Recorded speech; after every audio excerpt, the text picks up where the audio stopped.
Happiness isn't to be found in the flow of life.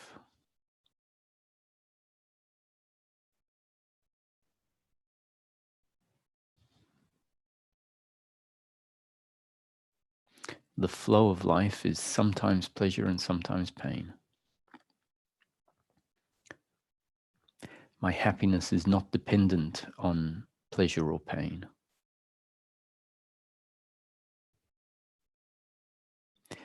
My happiness is not dependent on the flow of life.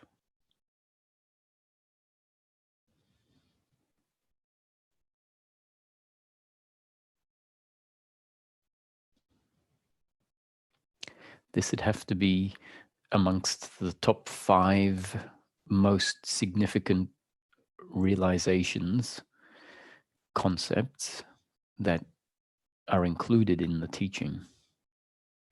So the understanding is about what is being shared first in conceptual form. So my happiness isn't to be found in the flow of life is a concept. It's a set of words that are describing something. Human happiness is not dependent on circumstance. That's the concept. And it's one of the most significant concepts within the teaching framework.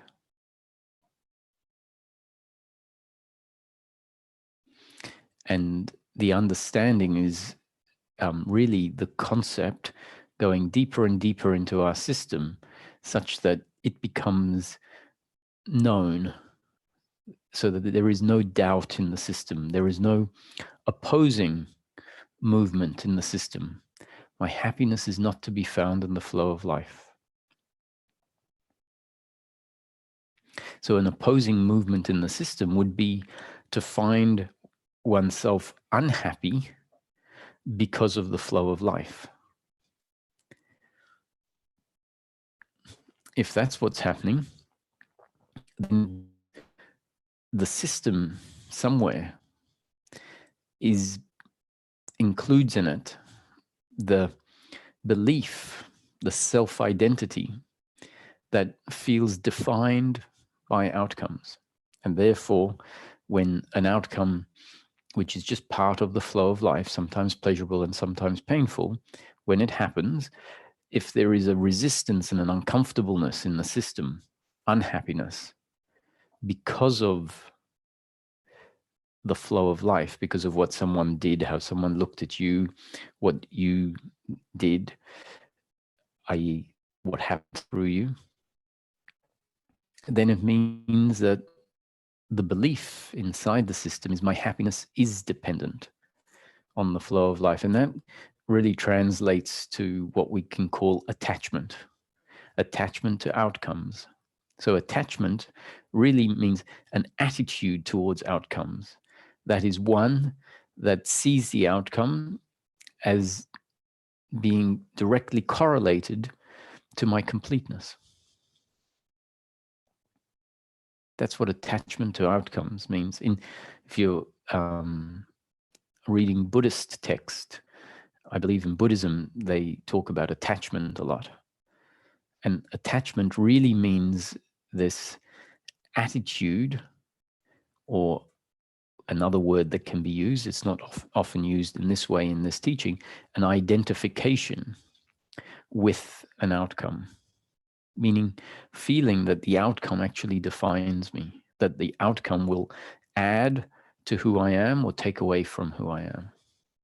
That's an ingrained human trait that we could say is the default way that the human being grows. That's why most of humanity is unhappy in life, because the human being has developed in such a way that this attachment to outcomes forms. And it's no different in a way to our arms forming. We don't have control over it. It happens. We can't say, oh, I don't want my arms to form. In the same way, we can't say, oh, I don't want attachment to outcome to form. It's a default movement of the growth of the human being. because of the way that we're designed and the way that we experience life. And it's only when spiritual teachings come in or a seeking happens that that attachment starts to be undone. Until that point in time, the attachment actually gets stronger and stronger, because when the attachment forms, it makes us feel uncomfortable. We have to feel uncomfortable when there is attachment to outcome, because essentially it has created a veil. It has created a disconnection from our connection to source, or our connection to the deeper aspect of the human being. Now, the deeper aspect of the human being is at peace. It feels comfortable. But because this attachment to outcome has formed, basically saying, what I am is this, and there's an idea based on primarily the physical aspect of who we are, and I need pleasure, pleasure, pleasure in order to one day feel complete. That's the belief system, the attachment, and that belief system essentially becomes the ourself as, and it is inherently uncomfortable. Primarily because it has dragged attention into a psychological identity that means that we can't rest in our true identity.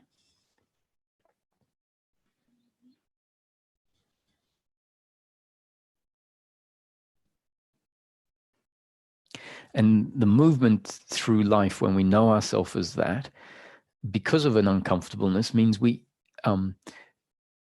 seek desperately and crave desperately more outcomes, because the uncomfortableness is believed to be solved by outcomes, by circumstance turning out a certain way. And so we crave that more because there's this uncomfortableness. And by craving it more, it creates more uncomfortableness. So it's a feedback loop that is never going to fix itself by us moving outward and looking outward for circumstance to be better. In fact, it makes it worse. And at some point, when our system hears, hey, do you think it could be that you're seeking outward for pleasure, insisting that the people around you act a particular way, are a particular way, that your circumstance be different? Have you ever considered that that might be the problem? It sounds ludicrous, right? That if we drop our insistence on life being better, that life gets better. I don't mean that life gets better circumstantially. It may get worse. It may stay the same.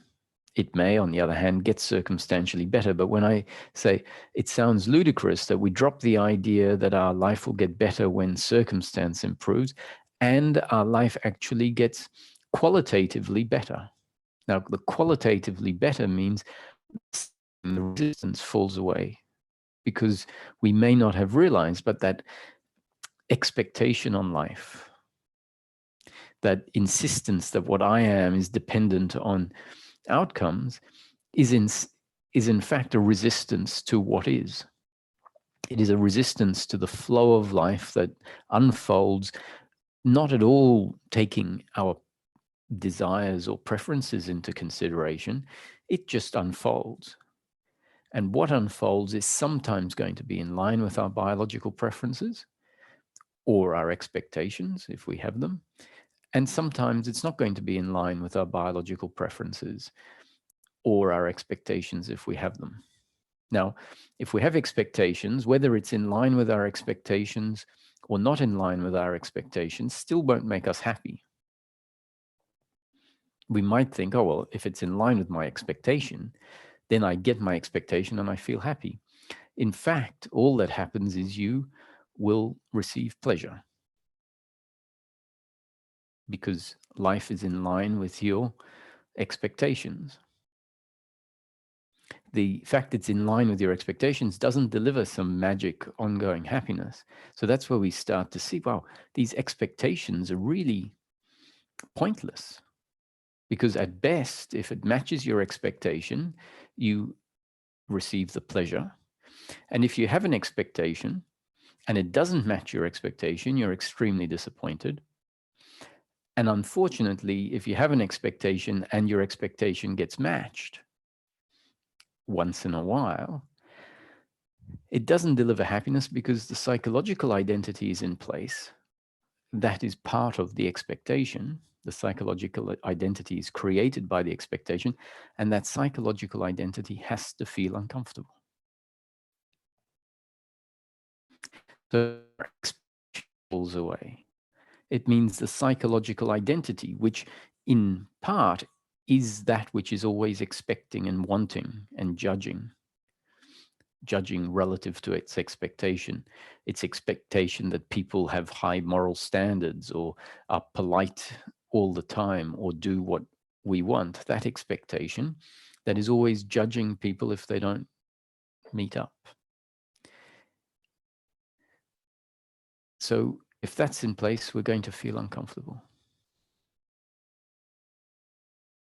If it collapses, the uncomfortableness collapses. And then life still continues to unfold, sometimes pleasure and sometimes pain.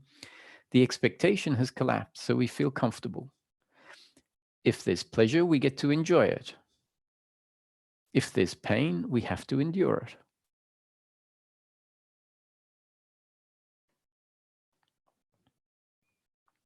Now, all of this talking is there to deliver the concepts in a way that the intellect can say, I get that intellectually. What that means is you understand what I'm saying. You're not confused about what I'm saying and what it means intellectually.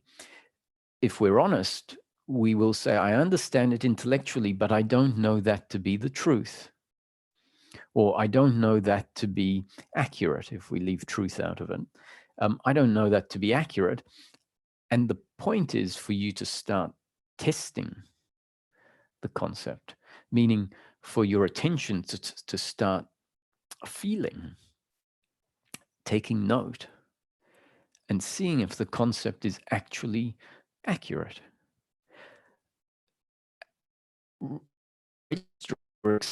Saying, there is the uncomfortableness because I believe that my happiness is to be found in my husband or my wife or my brother or sister or friend acting a certain way, and they haven't. And I feel uncomfortable. My attitude towards the circumstances that they canceled last minute or they were late or they forgot my birthday, or that's the circumstance. And if we see my attitude to the circumstance is an attitude of attachment to outcomes that says my completeness is dependent on them having remembered my birthday. If we feel that for ourselves, then the working mind that has been equipped with the information can start getting excited, saying, it's true, wow, it's true.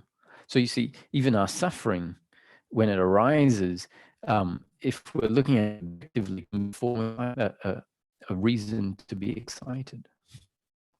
Because we see it and we say, yes, I'm seeing that the statement that attachment to outcome means an attitude towards circumstance, an attitude that clearly within it, when it comes up, demonstrates that there is a psychological identity, a belief system that feels assaulted and attacked by the circumstance.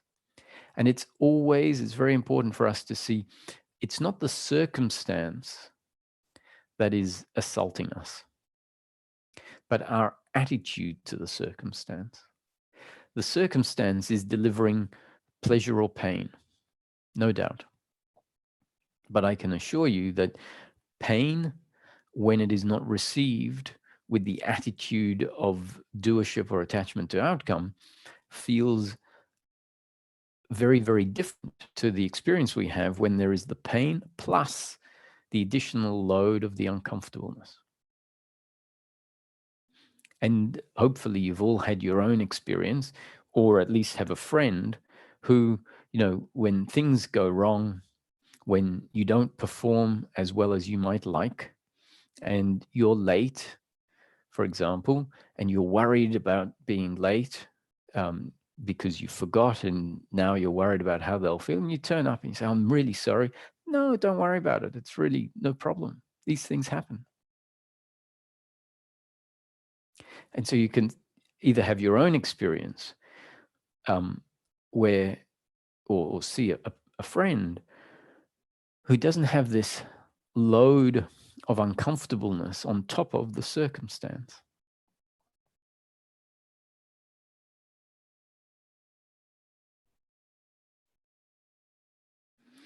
We might, and you might say, what do you mean it's okay? We're meant to catch the ferry to go across and have a day out there. We bought the tickets. We've missed the ferry. We can't go out. The whole day's ruined. They go, it's okay. We'll do something else. Life doesn't always work out the way we would like. And we can scratch our head, and it's because attachment to outcome has fallen away.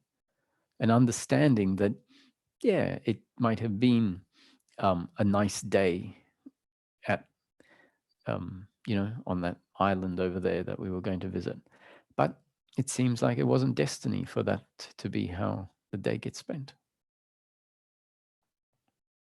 And on the flip side, you might know of yourself or another person where a situation like that happens, and is available. The fact that things didn't turn out the way that it was expected is an issue no matter what.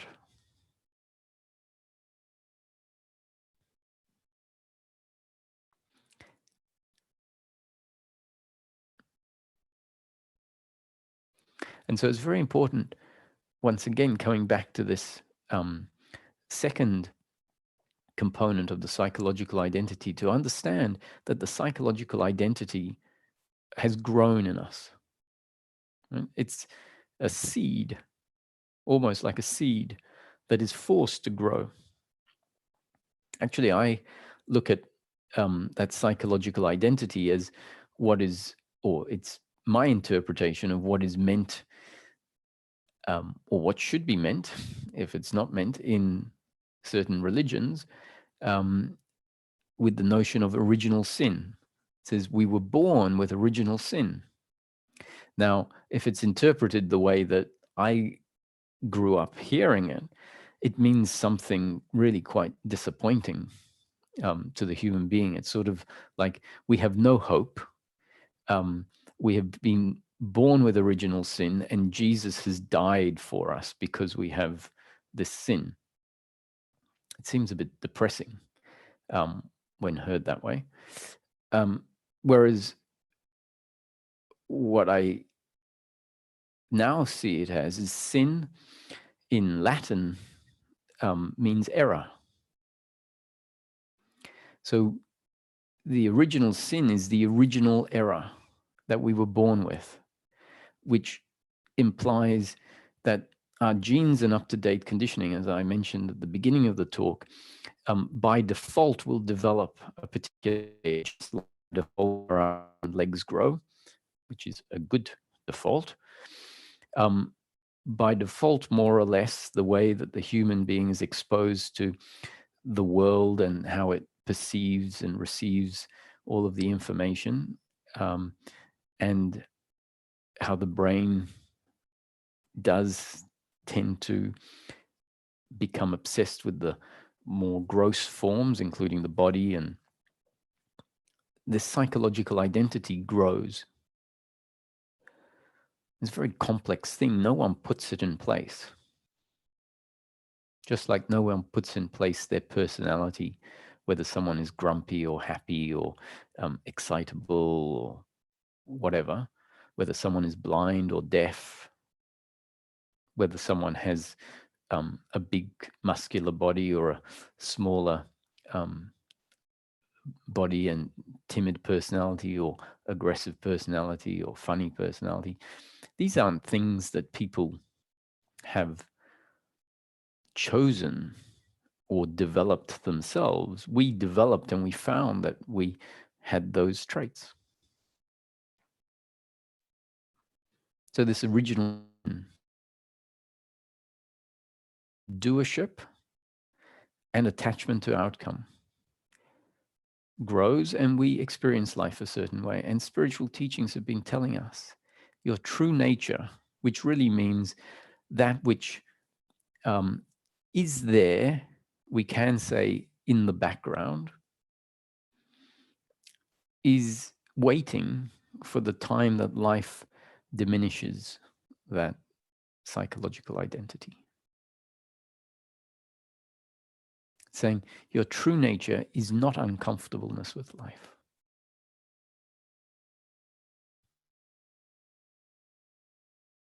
Your true nature knows itself.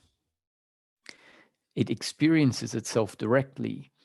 And because it experiences itself, which just happens to be qualitatively something very unique, something that is already complete, is already self-contenting and self-fulfilling, doesn't need to get that from somewhere else. So that core of who we are, the essence, the true nature, if you want to call it that, doesn't create these benchmarks of how life should be. It doesn't judge the other. That's all the functioning of the thinking mind. So the spiritual teachings are there to remind us, saying, hey,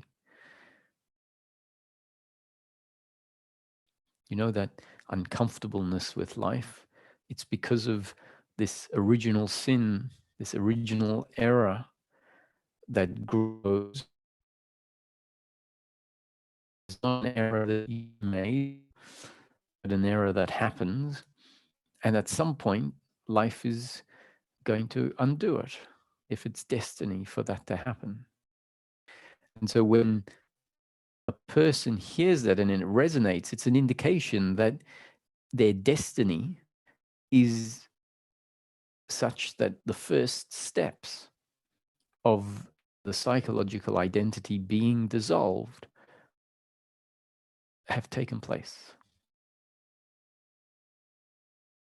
And the more that we find our destiny being a destiny of being interested in this, listening to the teachings, finding that there is a resonance. There's a lot of people that just simply will hear this and won't resonate with it. In fact, it will make them want to move away. So if that's the case, then you can say, oh, that person's destiny hasn't unfolded in a way that has brought them steps closer to the psychological identity dissolving. Now, I don't mean this particular teaching per se. If someone moves away from this teaching, they may well find another teaching that resonates. So that's fine. I'm talking about someone who's not at all interested in any self-inquiry, any questioning of who we are. And that in itself may be part of their process of eventually getting closer to a destiny that undoes the psychological identity. It just means that the suffering, the seeking outwardly needs to happen a bit longer until the uncomfortableness then turns the seeker or turns the person into a seeker.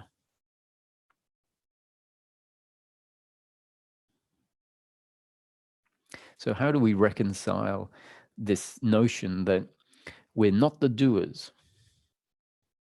We are functioning in life exactly the way we are designed. And not only in terms of the psychological identity growing and forming, but once the human instrument has fully formed, or as it's forming all the way through life, and we can say that the human instrument through which consciousness functions is based on It's genes and up-to-date conditioning. So it's genes and the up-to-date conditioning that have resulted in this instrument being this way.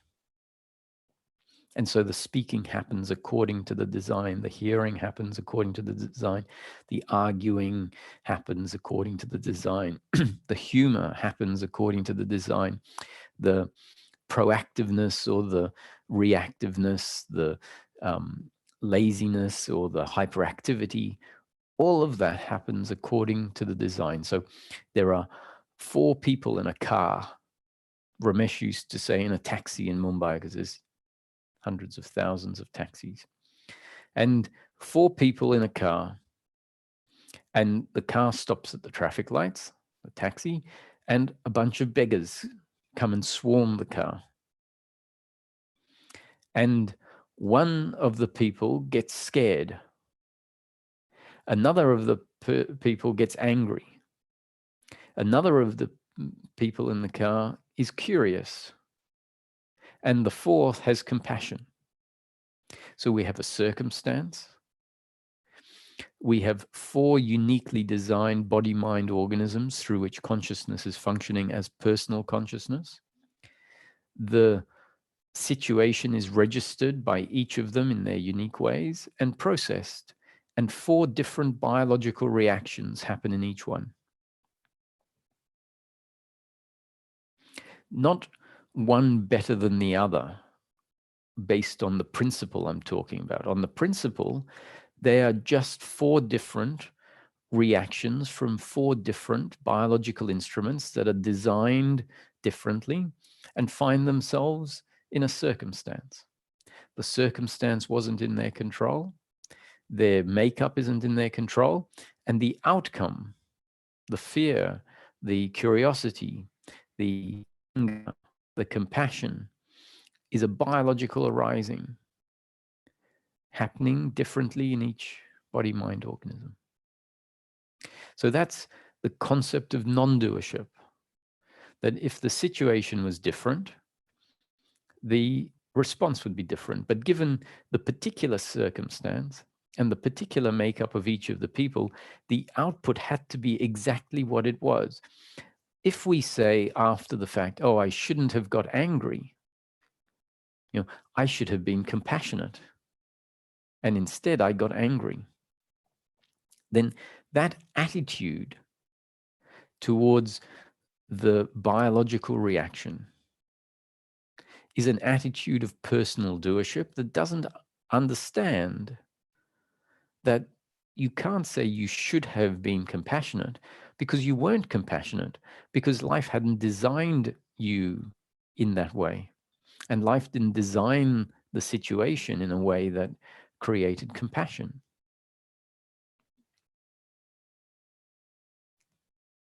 Now, we might think, well, I don't want to accept, we shouldn't accept that. If we accept that, then we're always going to be terrible. No, if you accept that, you'll always be exactly as life designed you, with your good points and your bad points. So we can say, relatively speaking, one reaction might be better than the other.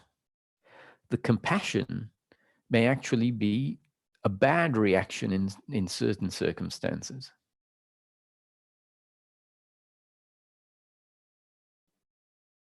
The compassion may be good relative to human kindness.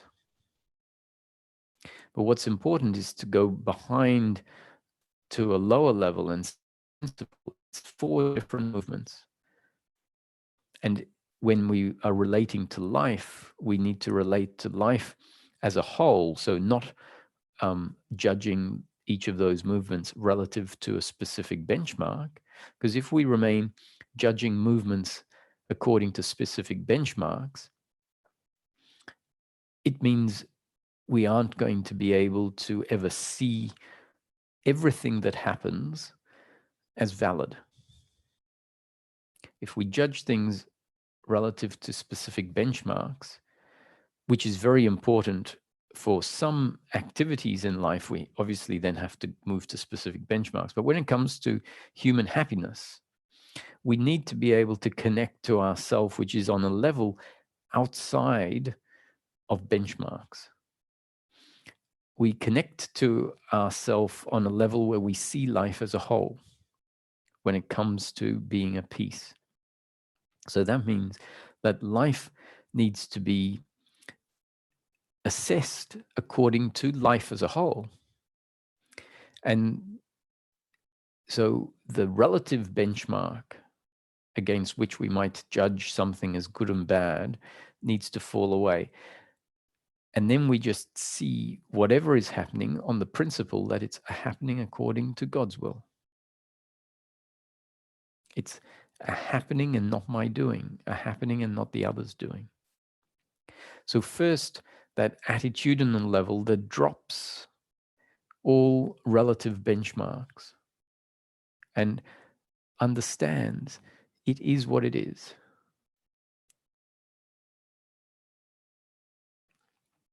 Once we've grounded in that, then it's okay to come back and start looking at certain things, certain outputs, discern them, not judge them, but discern them as good or bad relative to a specific objective. Now, if we're always judging everything relative to a specific objective and not able to get to the part prior to specific objectives, we won't ever know life as a non-duality. We won't ever know life as being that which contains both ends of the spectrum, of any spectrum, health and disease, wealth and poverty, male and female, hot and cold, good and bad, pleasure and pain.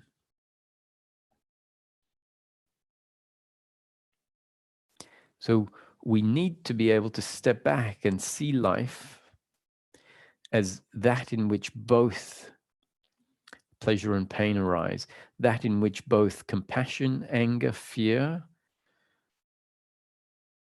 and I forget what the fourth biological movement was in the fourth person, but you get the picture. You need to take a back seat and see it all happening.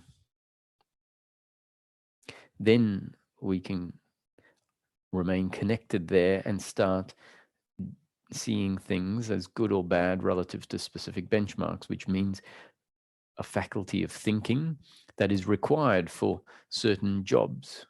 You know, if we're doing something, making an investment or working in the garden, and we see that something isn't that great relative to, you know, saving water, for example, in the garden, we then have to say, oh, that wasn't that great relative to the objectives of saving water, and be able to remain connected and say, but it was an outcome in the flow of life.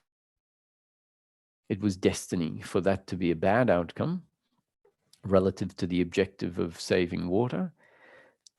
I'm not judging it as invalid, and I'm able to recognize that there might be a better way in the future of doing that.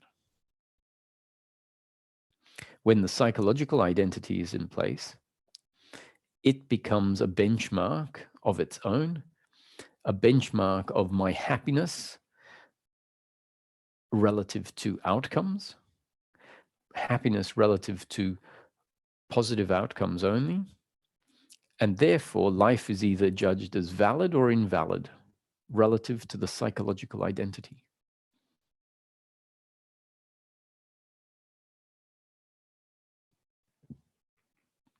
And when the unfolding of life is judged as invalid, that same identity finds someone to blame, itself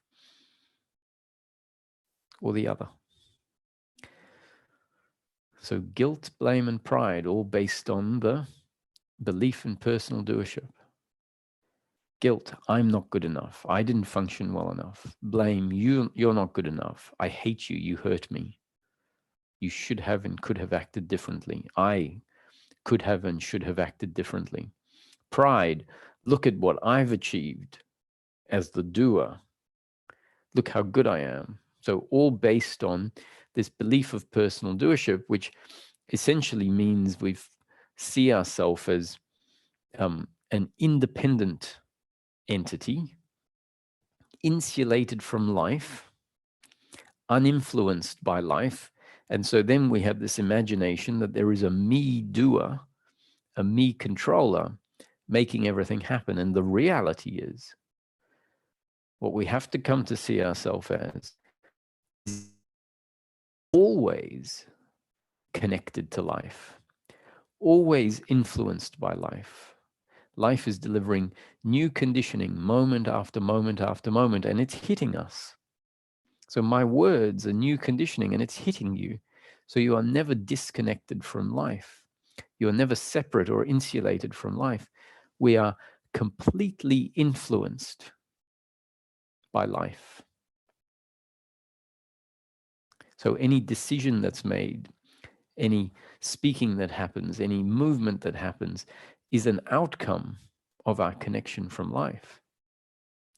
And if we can start to see this, we start to see I'm not the doer. I simply cannot be the doer.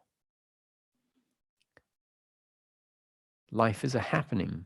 Surely speaking is happening, but there's the deep recognition it's happening because of my connection to source, my connection to life. I am an instrument. I am an expression of life, a unique expression. Everyone is a unique expression of life, not at all separate or disconnected from life. What happens is we look at the physical and we say, well, I can't see any strings attached to me.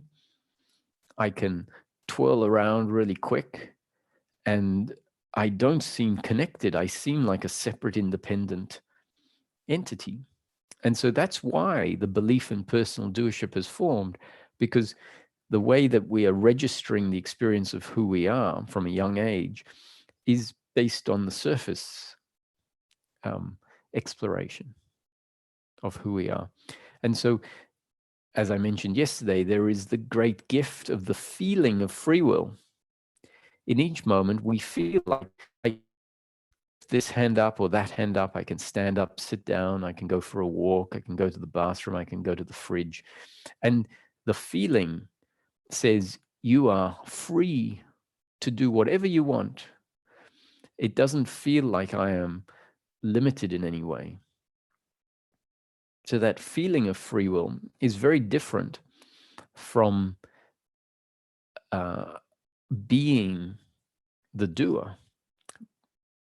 However, when it's in place at a young age, this feeling of free will, coupled with the fact that we don't seem influenced or connected because the influencing washes over us and it goes undetected.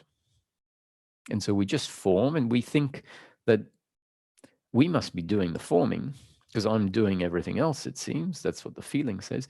And so then the belief in personal doership sinks in and becomes this psychological identity. So we're forced to have this psychological identity because the way we grow is not perceivable to us.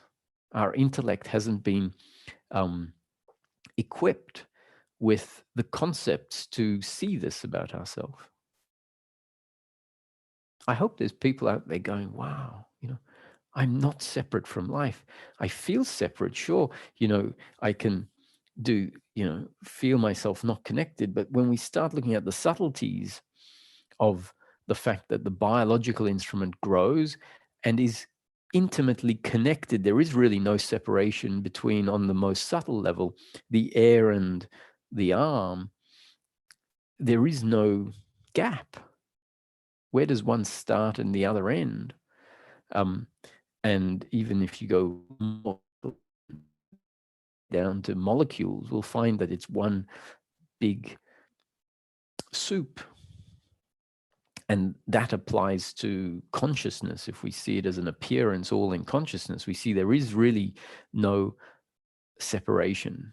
There is just the appearance of consciousness forming in taking different shapes.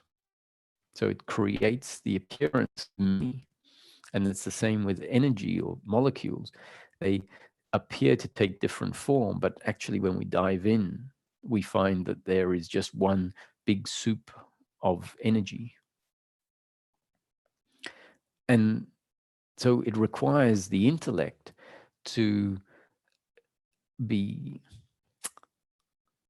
equipped with a concept that then allows the seeing of life to be different.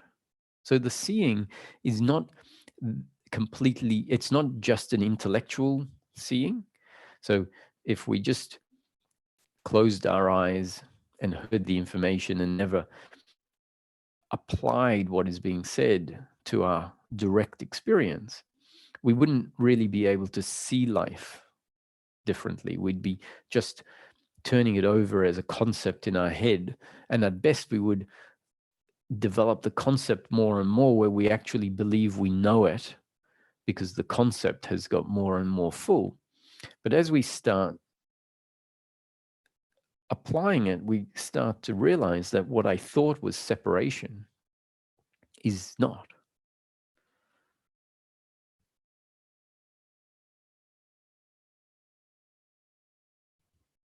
So it's a combination of awareness and the intellect. And that's really just breaking down the deeply ingrained beliefs to the tree. And when those deeply ingrained beliefs to the contrary, the beliefs of separation, the beliefs of doership, the beliefs that my happiness is to be found in outcomes, when they dissolve, the thinking of life along the lines of the concepts becomes irrelevant. It's not needed anymore. It's not a tool that helps. Then you just live your life with the belief in separation having dissolved. Now, that doesn't mean a oneness experience. We will still feel separate from different objects.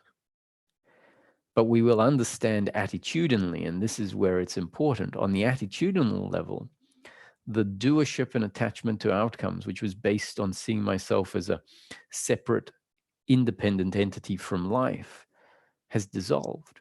And so the non-separation is the falling away of the attitude of separation, not the coming into existence of a oneness experience. Ironically, a oneness experience can happen and the attitude of separation can still very much be in place. And what happens when there is a oneness experience and the attitude of doership is in place is that life continues to unfold, experienced as a oneness experience. And yet, if the other, which is now seen as not separate from the oneness experience, does something to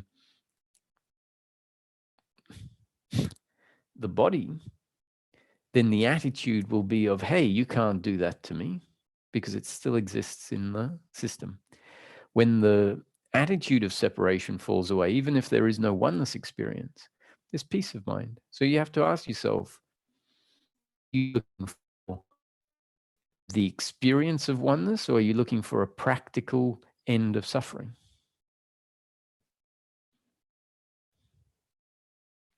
So that's why at the very beginning of the teaching, we say, ask yourself, it's a very important question. In practical terms, what is this seeking all about? In practical terms, because we often approach spirituality from a theoretical point of view, rather than looking at the practical problem. What are you really looking for in practical terms? So if we say, I'm looking for enlightenment, I'm looking for oneness, so why? What do you mean, why? There's been books written about it. It must be important. In fact, it's said that enlightenment is the highest quest, let's say. So I'm looking for enlightenment. I said, what will enlightenment give you that you didn't have before? What will it do practically speaking? Oh, I don't know. That's not important. I just know that it's a big thing, this enlightenment. So if that's our seeking, where we don't really know what we're seeking, or if we have the wrong idea about liberation or enlightenment, then it means that our working mind, our intellect, hasn't got a very targeted path to follow. And that might mean that some of the important aspects, like the attitude of doership and attachment to outcome, are overlooked. Many profound experiences could be happening, and the very important linchpins on which suffering arise are overlooked. Now, the reason they get overlooked is because originally the teachings that talk about oneness would have been focusing on doing those deeply ingrained beliefs when the time was right. As we are pointed to a onenessness of life through a different path, which can create oneness experiences, surely certain implications will happen when life is seen as one. Certain belief systems will have to collapse. However, what tends to actually happen when we look at it is that when the oneness experiences happen, they often happen because our intellect has been asked to stop working. And so that can create a oneness experience. And then the leftover beliefs that are quite well hidden don't get seen because there's this aversion to applying intellect of the working mind to think about the problem in practical terms. So a seeker who has started to experience oneness and knows that that happens when the thinking stops is, don't give me anything to think about. I'm not falling into that trap again. Thank you very much. And then the quest becomes a quest for more and more oneness, because inevitably in that oneness experience, if those deeply ingrained beliefs remain, there'll be an uncomfortableness. And the thinking mind that hasn't understood liberation in practical terms will then say, oh, this uncomfortableness will go when my me or the individual or the personal dissolves even more. But if it doesn't have a good understanding about the part of the person that causes the problem, and it's waiting for a part of the person that doesn't end up dissolving to dissolve, and it's thinking, I need to go deeper, the nothingness, the no personness has to become more complete, and then I'll feel comfortable, then that might in fact be an expectation and a movement in a direction that isn't going to undo the beliefs in personal doership and attachment to outcome. So when a teaching talks about the end of the person, the end of personhood, the end of the me, even if it says the end of the I, listen to it in relation to, or consider that it might actually be saying the end of the psychological identity that is so obsessed with life being a certain way, so obsessed with needing or believing it will find happiness in the future, so obsessed with looking back on the past and thinking that it's a victim, so obsessed with all of the different forms of looking at life. And the teachings are saying that person has to come to an end. Now, they're not talking about the person per se, they're talking about the attitude of doership that is how the person knows themselves. And so the teachings say there is no person. And the reason they're saying there is no person is to allow the thinking that is always supporting the idea of me as a doer that needs things to be a certain way to collapse. It just keeps saying, stop doing that thinking. That person doesn't exist. You are formless awareness. You know, even so, once we are told what you really are is nothing. So stop thinking that you're something. You know, all of the things that you can see are not what you are. You can see the body, that's not who you are. You can see the thoughts, that's not who you are. You can be aware of the thoughts, you can be aware of the feelings. None of that is who you are. What you are is that which is aware. Don't keep confusing yourself for the person. All of that is very, very powerful information being given to the person. It's being received, I can assure you, by the person, ironically, in order to give the person, which is the body, mind, organism through which consciousness functions, with or without the belief in personal doership. So there can be a person with the belief in personal doership and attachment to outcome, or the person without the belief in doership and attachment to outcome. So those teachings are talking to the person with the belief in doership and attachment to outcome. And they give the body, mind, organism good reason to stop functioning the way it always has. We hear from someone that we trust, someone that we resonate with, someone that we feel has wisdom, and indeed that is wisdom. And they say, you are not the person. Stop fooling yourself. Stop being caught in ignorance. Stop being caught in illusion. Stop not knowing yourself. Every time you have thoughts that say, I need this, and when we look at it, the thoughts is, I need that because of the impression that, oh, I am a person. The whole thinking process relies on imagining a past and a future and an individual body, mind, organism as the doer. And so the teachings say, you're not that. So pulling the rug out from underneath the suffering thinking.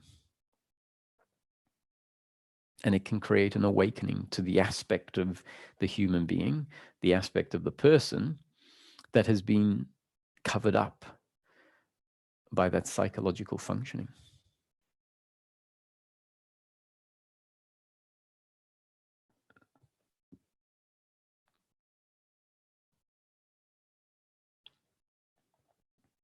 So by asking yourself, what am I looking for in practical terms? We get the potential as a seeker to find our seeking is very focused.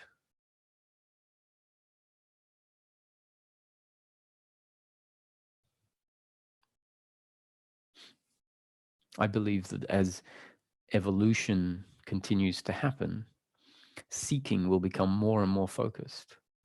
And the seeking that seemed to not be very effective in the past, seeking where human beings tended not to wake up to their true nature very often and easily, will change, because teachings will become more pointed as the seekers, as the mass population becomes more ready to hear a focused and a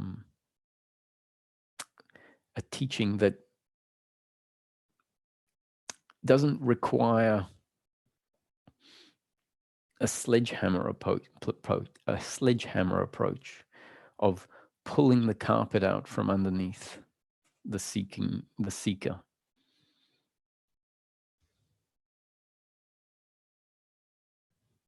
But for as long as life is the way it is, there is an approach for everything as it is.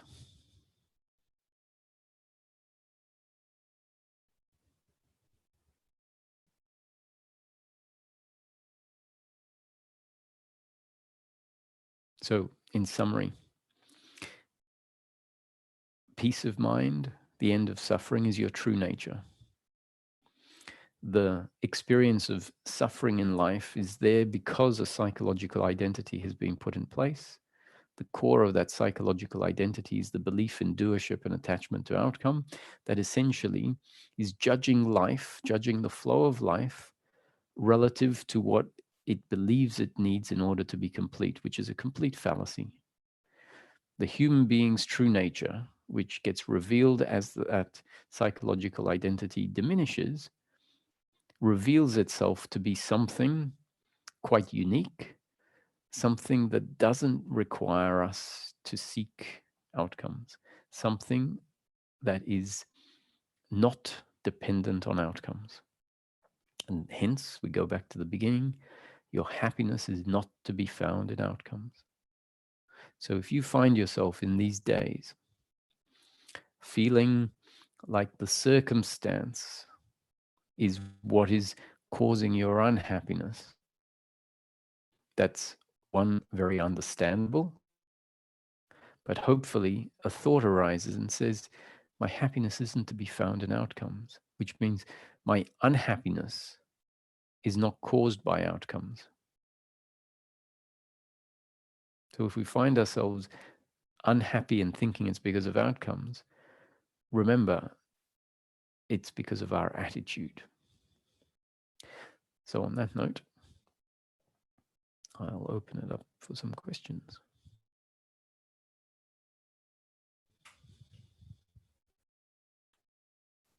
Hi, Jim.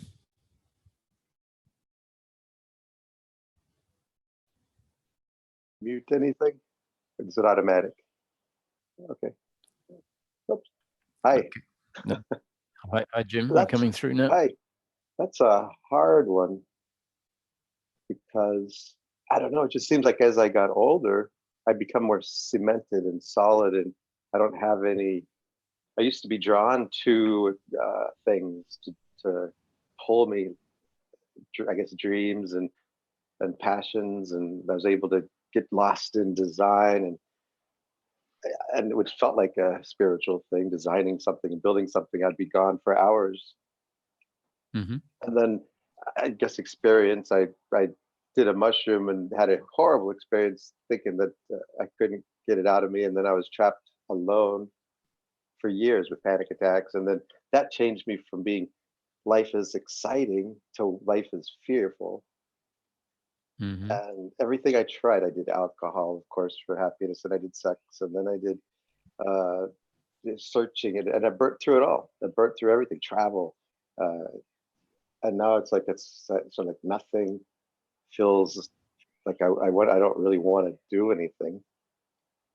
And so, well, the last 10 years I've been saying I just want health and happiness because I feng shuied once a long time ago and I got exactly what I wanted. And I'd rather that it was, I realized don't be specific in what you want, Mm-hmm. because I'd rather be open and be surprised by the universe. But I still find myself, I kind of get it in pieces every so often that I shouldn't be, or it's just let life unfold, and it's much more better that way. But it sure Mm-hmm. does. Yeah, situations like just recently, I work for a big, huge airline, and that's destroyed. But this month, there's so many intricate little details. I did one thing and I lost $2,000 in pay this month, and I was like, oh my god. So that's something that scared me, and I have to do something about it. But then I sort of eased into it, and I just said, okay, well, I'll just try to pick up more trips and work it out. And then suddenly they fixed it, and then it became $2,000 more than what I had before. So I like that outcome. I like the outcome because otherwise, in the background, there's always this angst, like So I don't. So I guess that I shouldn't. I shouldn't be able to. That angst seems to come. And another Yeah. belief. So, Yeah. Okay. Good. well, I was just going to say, because you've often used I shouldn't have this angst, for example. And Yeah. that in itself is demonstrating or indicating that there is this belief in doership that says, well, I could be different. So in this teaching, it would say, well, if angst arises, witness it as a biological or psychological reaction arising in a body-mind organism, which really means no notion of I am doing that and I should do it different. I shouldn't be like that. But rather an attitude that says, that sees angst is happening. Jim isn't doing the angsting, but rather angst is arising. And this isn't just about being pedantic with words. It needs to be something that makes sense. But I don't know how many of the talks you've listened to, but the key emphasis is saying Jim isn't the one that, there is no Jim as a doer. There is Jim as a body-mind organism functioning. And so if your wiring is such that angst towards outcomes happens, then what to do about that? It's destiny unfolding. And if you can see the angst, which isn't also, having said that, I'm not saying you should be able to do the witnessing, but if the concept hits in, if the concept clicks, then your genes and up-to-date conditioning will include the realization, Jim isn't doing the angst. The angst is happening, and that witnessing is essentially an involvement in the angst, right? Just allowing it to be there. I feel I sometimes can get into the expanse, like be an expanse and allow that those experiences. So that just okay, that's just I'm gonna practice that. So it's just, I guess, as time goes on, you just keep going back to that realization, and then it sort of just becomes, you don't be attached to the outside world to get happiness. But, yeah, it's a progression, it's a movement, and you don't know when when enough seeing or enough contemplating has happened, but it's happening. And at some point you will notice, oh, look, the situation is like that, and angst isn't arising. So it isn't the fact whether angst stopping arising is not something that you do, but it's the system changes, and then it doesn't. And so this witnessing is intrinsic to that change, because the angst includes a lot of attachment. That's what angst is. It's being attached to the negative situation. And so if we find ourselves not attached to the angst, which in itself is, almost like an object, then the non-attachment is starting to set in. And eventually the non-attachment will penetrate down to the level of the angst, and there'll be, so this witnessing on the level of the, and that means no more angst, because angst is the absence of witnessing. Angst is the involvement. right. So that's why the attitude of witnessing needs to start on the outside. And the more that you find the external, or the witnessing of the involvement, for example, like the angst, and just let it be, and then see it fall away when it falls away. That witnessing essentially is deepening into your system. Yay, that's something to look forward to as I continue to perceive things that way. And then another question is, I've been single 18 years, and somehow I put myself, I'm the only gay in a suburban American town with all straight people. Should I move? Or do I just sit and be in this place outside of Washington, D.C., where everybody's so stiff and not like me? Is that a doership? Well, the answer to that question that I give is, in each moment, do exactly what you think or feel to do. And that is destiny unfolding. So in this conceptual framework, this way of seeing life, we say actually you're moving or you're not moving has already happened, or is destined. So even if you don't want to, we say it's already happened in order for the intellect to relax. It's destined. It's been set in motion already. So you don't need to really be too concerned about it. And at the same time, when I say don't be too concerned about trying to make something happen, that doesn't mean getting in the way of something happening. So it doesn't mean don't participate at all in a change happening. It means relax.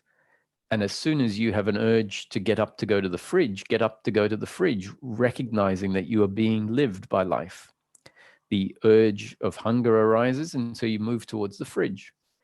And if you get a thought that says, I really want to move, and you go to the computer and you check out what's available on the real estate market or rental market, and then you find that that inquiry goes further where you send an email off to someone. Watch all of that happen as a happening because you've been moved that way. And then the outcome isn't in your control because the outcome will continue to be part of this unfolding. And so until an urge to do something arises, no point thinking, oh, should I or shouldn't I? Just relax, because that urge will come from the intelligence of your body and the circumstance you find yourself in. The urge doesn't come from you giving lots and lots of thought at a time when you don't have any real direction. So really, it's a great relief as far as I can tell. It seems like I've cemented myself into fear in the last years. It's not like it used to be when I was young. I could just, oh, yay, I could be drawn. I could actually have the dad's desire to go to the refrigerator. But now I somehow seem to not have any. But I guess that's the way it's supposed to be. I'm supposed to, but if I relax, maybe the fear will go away and then the phone call will come in and I'll meet someone in Germany, we'll fall in love and move to Germany. That would be the best. I can tell you that the phone call will come in whether you're afraid or not. So you might as well not be afraid. Okay, and not be attached to if the phone call comes or doesn't come. It's just the way it is. That's right. If we're attached to finding a partner, thinking that our happiness is in that, then relaxing is less likely to happen because we'll essentially be saying my completeness, my happiness, which really means my life depends on some level. That's what the implication is. My life depends on that happening. So how can you relax when your life depends on something that hasn't happened yet? So that attachment really means I'm in a flight or fight or freeze mode because it's a life or death situation. So once we realize this and we say, actually, my happiness isn't dependent on that. The body internally might be saying, yes, it is. But if a part of us starts to realize it's not, that our happiness isn't dependent on that, then that starts creating the capacity to relax, to feel like relaxing doesn't mean that I'm being disrespectful to myself. Relaxing doesn't mean that I'm putting myself in danger. So we really do need to realize if we have this deeply ingrained attachment to a relationship. Otherwise, if we don't see that and we're trying to relax while at the same time reinforcing the idea that my happiness is to be found in a relationship, the two movements are not in alignment with each other. And so we don't find that anything really changes. So don't relax to get into a relationship. Just relax. That's it. Okay. Oh yeah, if you're doing this as like some strategy, where, oh yeah, I relax and then I'll get what I want. That's not relaxing. That's trying to trick God. Okay. What about sleep? I have a belief that if I don't sleep enough, I usually wake up really feeling shitty. I go to bed feeling good, and then I wake up feeling shitty. And then its shittiness lasts about 5, 10, 6 hours, and I start feeling good again. Do we have to have sleep, or how do you get? I used to sleep like solid 9 hours, and then I got old.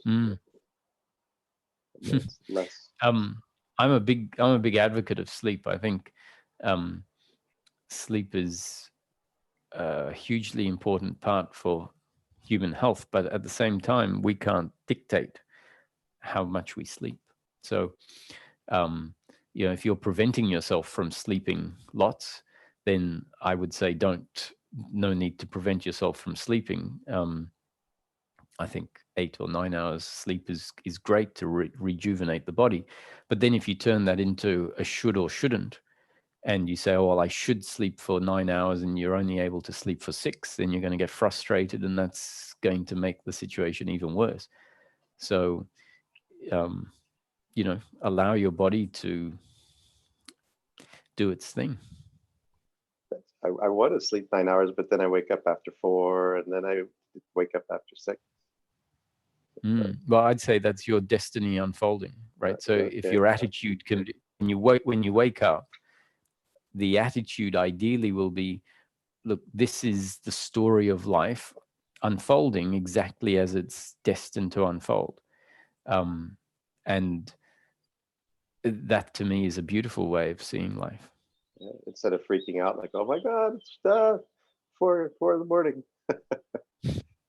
Yeah, I'll try that too. So I'll good one. Yeah, and then let go, let God. I got to keep remembering that over and over and over again. I guess it's a nice AA saying, let go, let God. Yeah. All right. Good one. Thank you, Jim. Thank you. Thank you.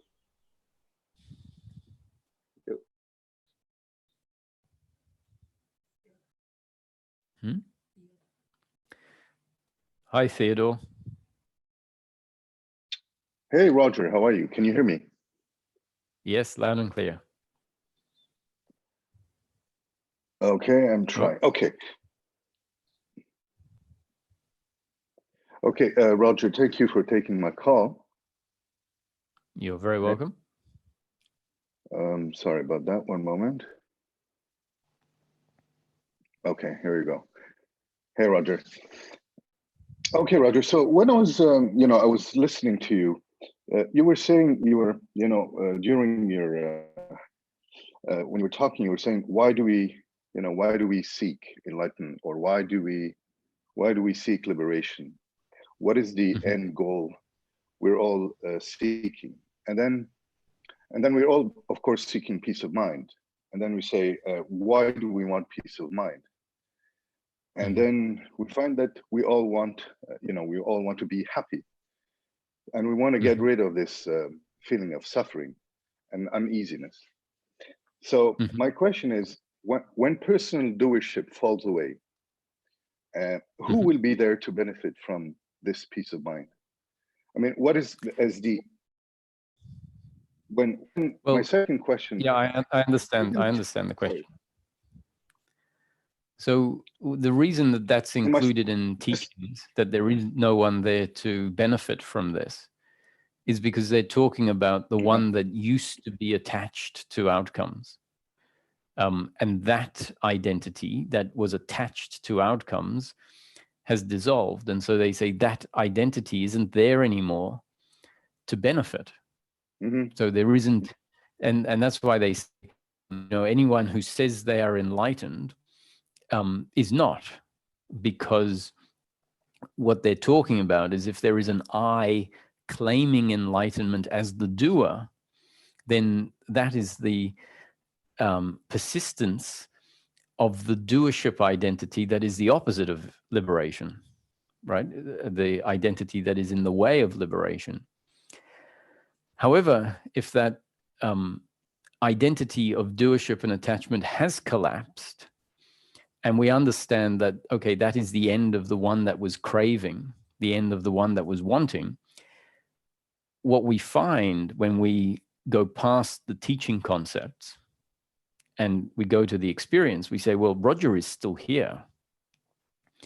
But the component of Roger that used to cause the suffering, the component of Roger that thought he was the separate independent doer, which was essentially a belief system, has collapsed.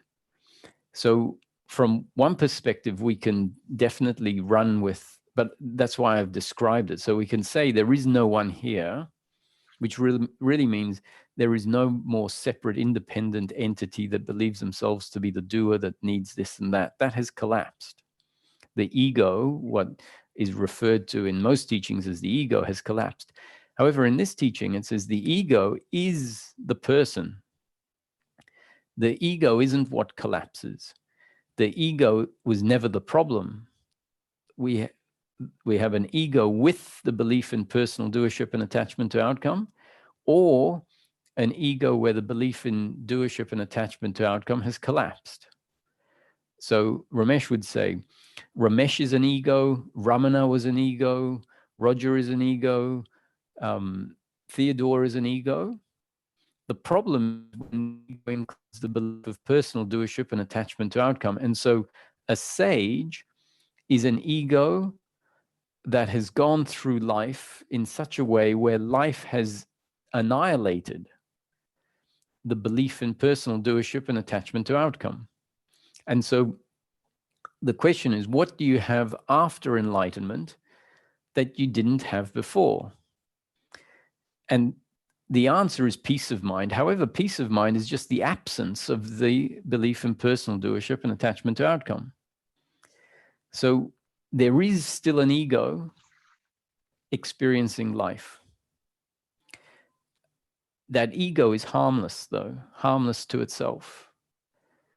And so once we have this, understand this distinction, that what they mean, what is meant in teachings when they say there is no one to experience it, is not some absolute truth.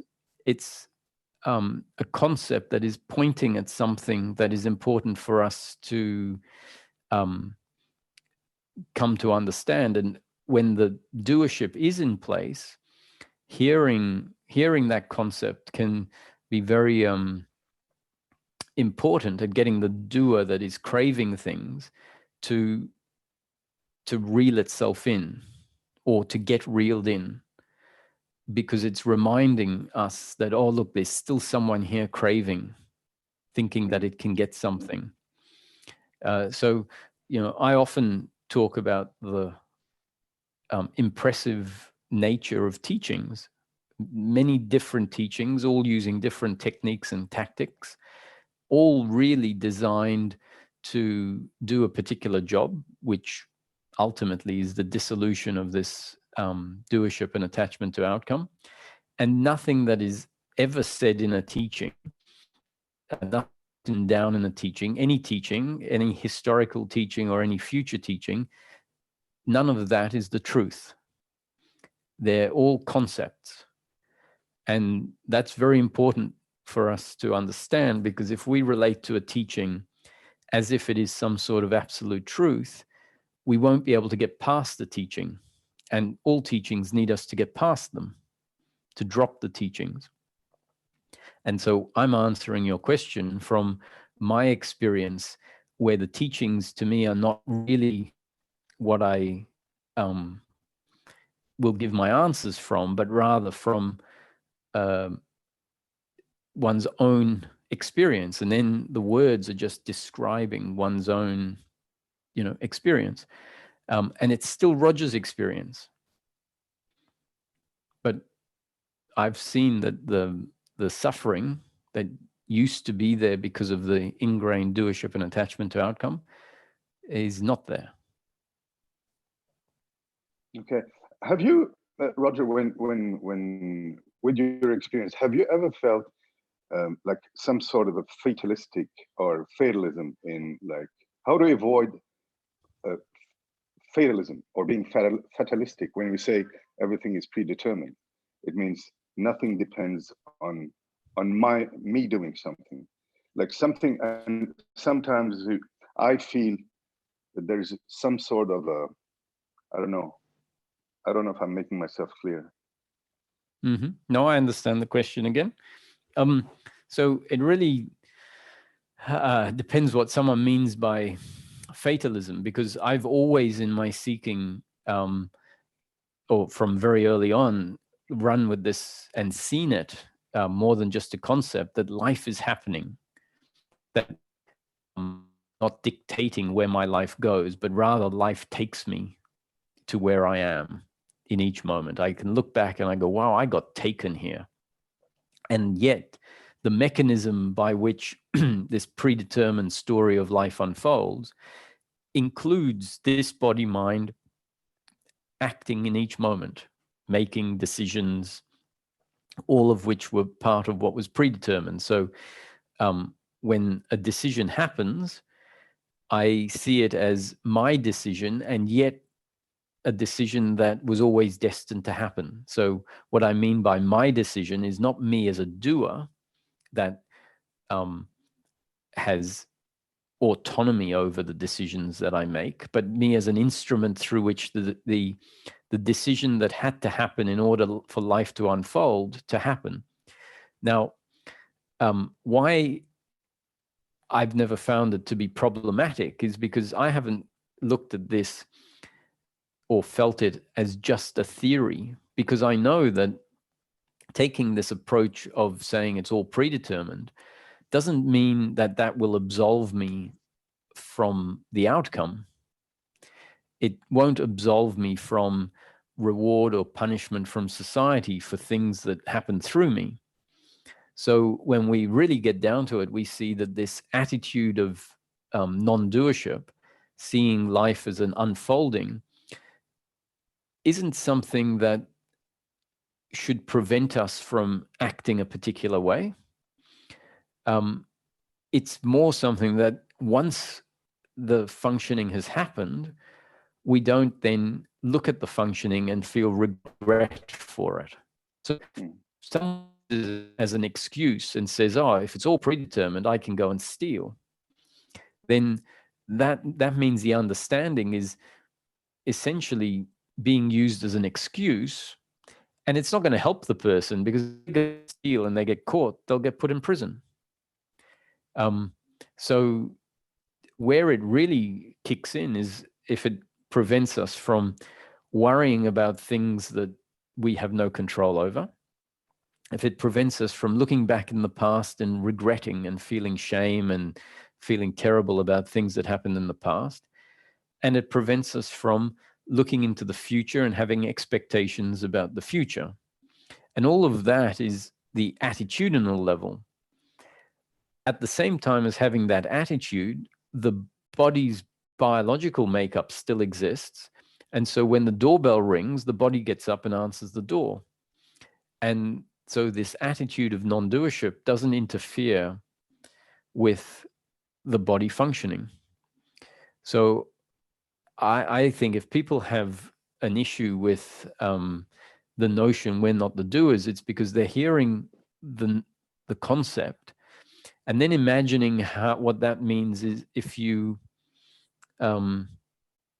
it gets taken on as a psychological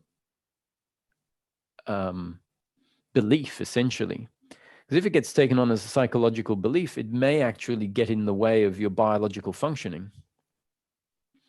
Whereas if it's really understood, what it does is it dissolves your psychological functioning, allows the biological function to continue, and we function more efficiently than we have in the past.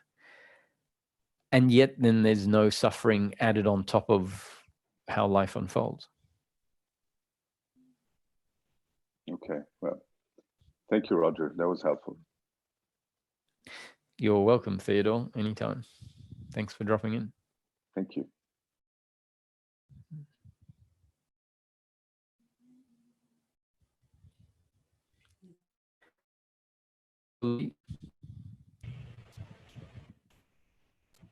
Roger?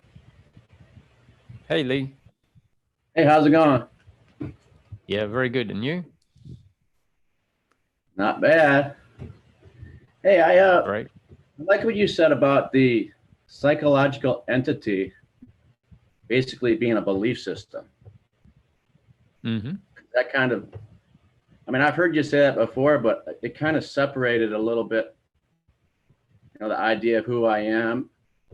And then it's just basically a belief system is operating all this suffering and ideas about the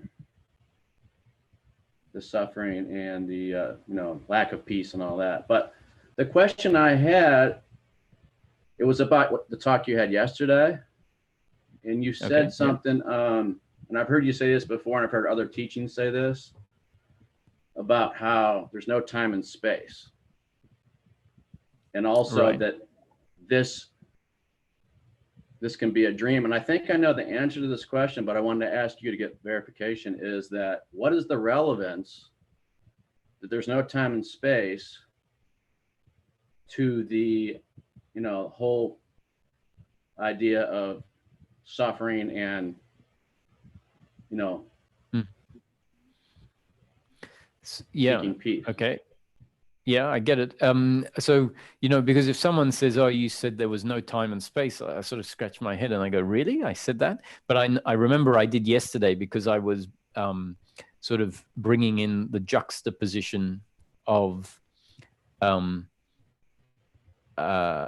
introducing how an experience in a night dream can appear, because it's an experience in consciousness, the consciousness of the one sleeping. And when from within the dream, there's no question that the dream character feels the dream world as completely real, right? The dream character feels the table as real and feels the ocean as real.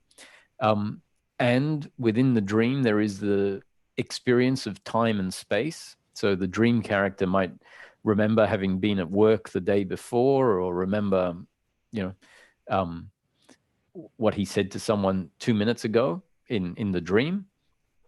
So the appearance in a dream of time and space is undeniable. So that, when we look at the night dream, if we remember the way it's constructed, we'd say, wow, that experience, that appearance seemed so real. And within it, time and space seemed so real. Yet when we see that the dream collapses and suddenly there is no space and there is no dream character, and so there was never any time or space really, it was just an appearance in the creation of the dream, or in the dream creation, should I say, then we can say, wow, time and space feel really real, and yet they're not. And so then I said, well, spiritual teachings have been suggesting that life is a dream, that the night dream and the daydream, or rather the night dream and the waking state, are really arising within the same consciousness. One collapses, the waking state collapses, and it's replaced by a dream state. Now, the common way that we know our experience is that the waking state is an experience outside of us. And then when we go to sleep, a dream is an experience inside of us. But if we think about it beyond how it appears, we'll realize that the experience we have of the waking state is actually an experience inside the mind that the dream at night happens in. It's just that we remember the dream once we wake up. So it's the human in this world that is looking at the dream as if it was inside me. But from when we're in the night dream, it's exactly the same as this, as the waking state. And so the teachings have always told us that life is an experience in consciousness. A dream is an experience in consciousness. They're not different. And yet we ordinarily look at them as very different. We look at one as I said, an experience outside of us, and the other as an experience inside of us. And so I create the parallel with them for us to go to maybe realize that our thinking about life is seeing it a very rigid way. And so considering it differently, considering that time and space are not real in life, can shake the perspective from which life is witnessed. it can, in a way, create a jolt that gets the experience that was previously registered from within the experience to be registered from the edge of the experience as a more, the horizon. That jolt can be significant as a change, let's say, that then leads to less identification with the body, less identification with outcomes, less seeing life in a constricted way, which is how we see it when we feel I am in life rather than life is in consciousness. So, there's reasons for it, but it's not a direct, that waking up is not the reason or is not the ultimate. It's the waking up is only useful if it then contributes to a dissolving, becomes part of the dissolving of the belief in doership and attachment to outcomes. And so if we do wake up to the waking state as a dream, then we get the benefit of looking at a night dream and realizing that the character in the night dream doesn't do anything of their own volition, right? The character in the night dream and the birds in the night dream and the other people in the night dream are there because Source created them, whatever the source of the night dream is. It created the night dream experience, and therefore the people spoke exactly as they were scripted to speak, exactly as they were destined to move. And if a leaf falls off a tree in the night dream, the leaf doesn't have any independent existence from the dream itself. So the leaf is falling exactly as it's destined to fall, exactly according to the creation of the dream. So if we then wake up to the waking state as being no different from the night dream, we can conclude or deduct speaking as part of the unfolding of a appearance in consciousness. Now, if we do see things from that perspective, we'll say, I simply cannot be the doer. I am an appearance in an overall appearance. My hands are moving because they're destined to move this way. The words are coming out of me because they're destined to move this way. And so that realization is a realization that says the other is moving exactly the way they're destined to move, which means the end of personal doership and hopefully a connection as a result to a part of ourselves that can sit back and witness life happening. Now, the doership and attachment to outcome doesn't have to be undone through that particular realization. It can get undone by us realizing life is happening through a different realization of different mechanics. The fact that I don't need to say this is a dream. Even when I wake up to it as a dream, I can't be sure it's a dream. I can be sure that life is an appearance in a consciousness. That's undoubtable. But I could say that that's an appearance in the consciousness of a person that actually has an objective existence. And yet that person is a result of its genes and up-to-date conditioning. So they're just two radically different ways of seeing life, both of which undermine the belief in personal doership and attachment to outcome. Right. So basically, it's a tool to have us look at it differently, which can shake up the current way we're seeing things, like seeing it as an outside world.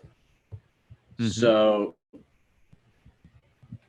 also that what I think that might have happened when I've heard that so many times is I may have picked up that up as a new belief. Mm-hmm. There's no time and space and this is all a dream. And, it can seem like a dream if you really think about it exactly how you said it, because, just the day, living day life is exactly like a dream because it's all coming from inside or whatnot. But another thing that I was thinking was that looking at that way, since it's so different than the way we used to look at it, kind of gets us to realize that we don't know what it is, like you said, because we don't know for sure whether it's a dream or it's real or whatever, you know, whatever you call it. And what that can do is the not knowing itself is kind of like a powerful tool to undo this personal me suffering thing. So that's what I thought was one of the main reasons that I've heard that before, but I guess it's for both reasons, that for seeing it differently, shaking things up, and then for also not really knowing. Absolutely. If you come to the, even just holding it as a possibility, is this a dream? So even where you don't have some sort of qualitative shift that says, oh my God, it's a dream, which let me tell you, when you have that qualitative shift and we say it's a dream, we're making a mistake, because that shift seems like it proves it's a dream, but really it's just proving that it's an arising in consciousness. The question is, whose consciousness or what consciousness? And it could very much be the consciousness of the person that is an objectively real person, and in an objectively real world, which means it may not be a dream, even when that seems to tell us it's a dream. What it's telling us is the human experience is an arising in consciousness, and that we can conclude even if we don't have a shift, just by understanding how the external stimuli come into the system, get processed, and appear in consciousness, or you know, the brain throws them onto the mind, throws the image onto the mind. So there's many ways of seeing life radically different. And even if we don't get proof it's a dream, just the very fact that we find ourselves open to it does exactly what you said. It's like, oh my God, I don't know if this is real or not. Now that is very powerful for us to really, because I've been saying it for a long time, we believe our thinking, and our thinking is so relative. We have to realize there has to be an awakening moment where we go, I don't know anything, right? And then that I don't know anything could go, and here I am trying to get myself out of suffering, i.e. the same identity that thought it knew stuff about life, is trying to find solutions. And so that I don't know can be such a surrenderer. It's like, how am I supposed to get myself out of suffering if I don't even know if this is real or not? And that might sound like terrible news. How I don't know, but in fact, I do know is the problem. That's the cause. That's the root of the psychological identity. So the irony is that realization has to be a realization that just hits you in a moment where it just occurs to you, I don't know if this is real or not, or I don't know if it's a dream or not, or I don't know anything about so many things that I thought I had a clue about. And you put yourself next to someone that knows a whole lot more, and you realize that we're clueless. Yeah. It's so, like you said, it's ironic because, the psychological entity always wants to know and figure things out, but the not knowing is the relief that it thinks it's seeking, I guess. But, just these teachings, the more you listen to it, the more you realize you don't know, and the more I go in and out of that not knowing. So you verified and answered my question. So thank you. So that's all I have for today. Thanks, Lee. Talk to you later, Roger. See you next time. Thank you. I will add something to so not necessarily to Lee, but in general, is the seeing it as a dream. If we consider that the waking state and the dream state are the same, what it can trigger. And what needs to happen is not to think about that, because it's very easy to get lost in imagining how the waking state and the dream state are similar. And if we're imagining, you might as well close your eyes, right? And because you're in your head. And this awakening requires you to be present, right? Really present, like not thinking about, but seeing life as an arising consciousness. So you can, if you use a night dream as the example, it's like, wow, the whole dream is arising inside of me, not outside of me, in the night dream. And it feels so real. And the spiritual teachings have been reminding us, life is a dream, life is an illusion, life is not what it seems, life is an arising in consciousness, life is a non-duality, not a duality. So we know life is a duality from the perspective of the body that sees everything outside of itself. When we look at the night dream, we see a night dream is a non-duality.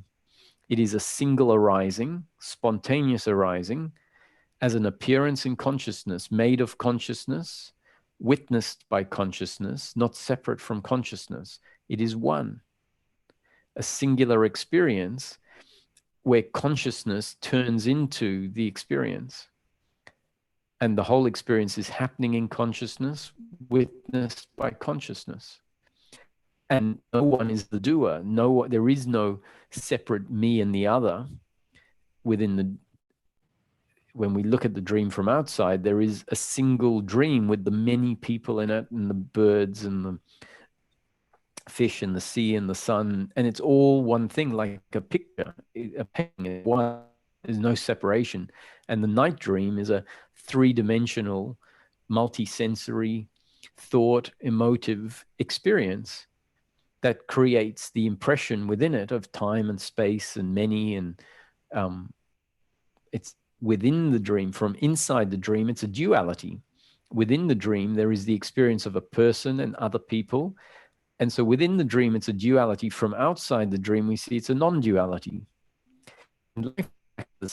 Life is a non-duality where everything is really just part of life. There is no separation. There is just life. And then we see life is taking shape in a way that creates the appearance or the sense of many.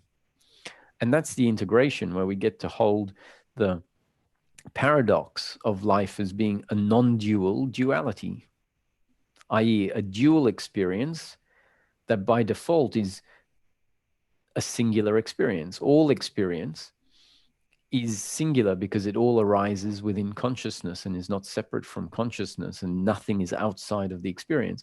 So everything in life is contained in the experience and not separate from the experience, made of the experience. That is the non-duality. That is an awakening we can have, or a seeing. And then an integration is, oh yes, but I have to live the rest of my life as this character in the dream, as if it's real. Maybe it is real, because a dream doesn't, when you wake up to it, it doesn't make the table any less solid. It doesn't make your body any less susceptible to cuts and bruises. And waking up to the dream doesn't mean that you know yourself independent of the body. If someone hammers your knee, it hurts. If they hammer the tree, you don't feel it. So at some point we go, oh, it's a dream, but it's a dream designed, if I'm not really saying it's absolutely a dream, but if we awaken to the oneness of life, say, yes, but the oneness is designed in order for me to continue to live my life as this person, doing in each moment whatever I'm destined to do next, living life as if cause and effect is real, as if time is real, because that's the experience. Life continues to unfold according to cause and effect. We can, to get the light up, we do something and then there is a consequence. We think and then we act. Everything continues to unfold undeniably according to laws of cause and effect, consistently so.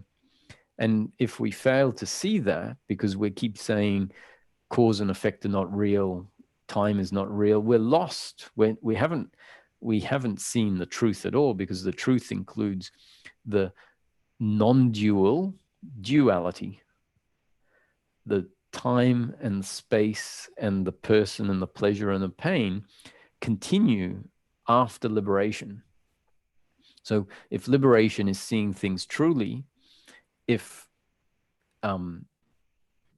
separateness on an experiential level was the error, then that would fall away. If time and space was not was the error, if causality was the error, then that would cease to be how life functions. And you can just look at the liberated people in history.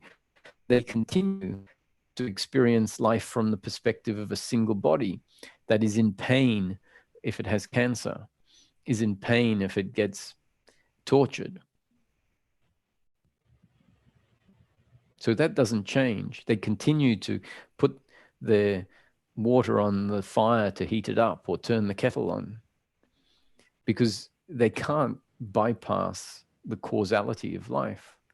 What has happened is their identification with life only being causal, which creates the seeing of things separately without the capacity to see it as a part of a greater whole, that has fallen away. So the attachment to one side of the coin has fallen away. And then both sides get to present themselves simultaneously. So I think we have time for one more question. Thank you. Oh, you're still there. Thank you, Lee.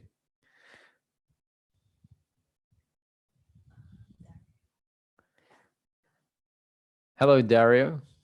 Hello, Roger.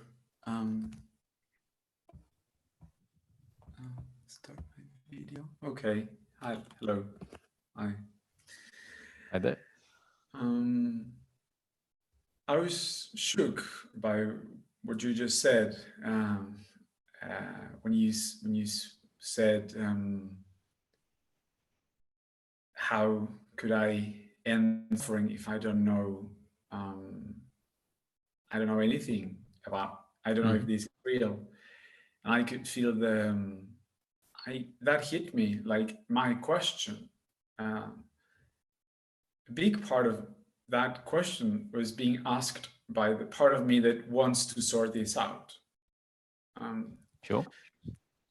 Oh, yeah, it was a hit. A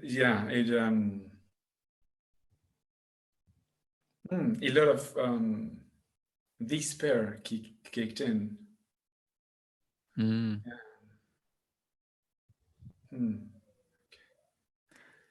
Yeah.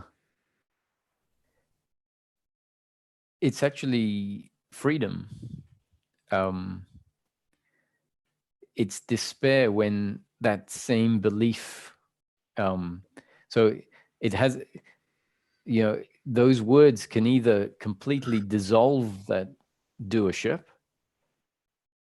and then there'll be a sense of freedom, or they can sort of make that belief hopeless without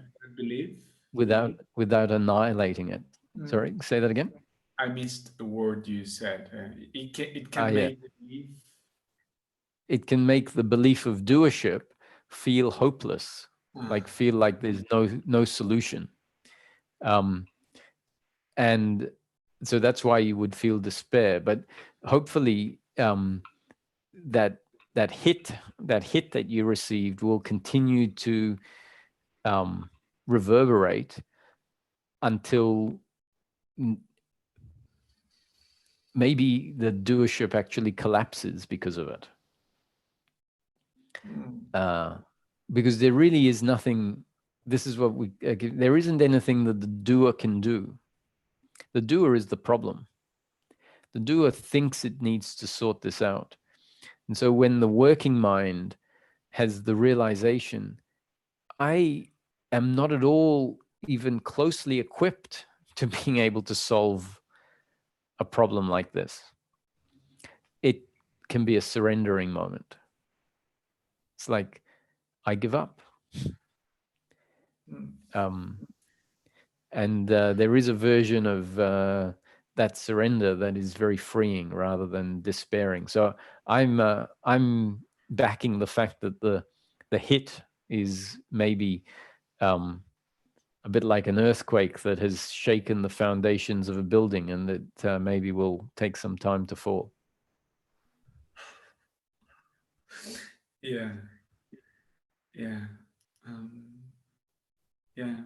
I can sense. Don't worry, it's not these- such bad news.